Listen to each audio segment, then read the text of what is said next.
ایک بار حکیم لقمان کے آقا نے ان کو ایک بکری دی اور کہا جاؤ اس کو ذبح کرو اور اس کے سب سے بدترین حصوں کو لے کر آؤ۔ حکیم لقمان گئے، بکری کو ذبح کیا اور بکری کا دل اور زبان لے آئے۔ ان کے بعد ان کے آقا نے حکیم لقمان کو ایک اور بکری دی اور کہا اس کو بھی لے جاؤ اور اس کے سب سے اچھے حصوں کو لے کر آؤ۔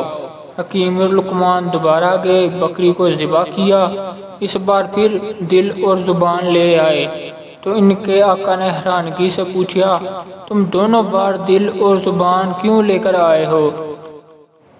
تو ان کے جواب میں حکیم لقمان نے جواب دیا اگر انسان کا دل اور زبان اچھی ہو جائے تو اس سے بہترین حصے کوئی نہیں، اگر انسان کا دل اور زبان گندی ہو جائے تو اس سے بدترین حصے کوئی نہیں۔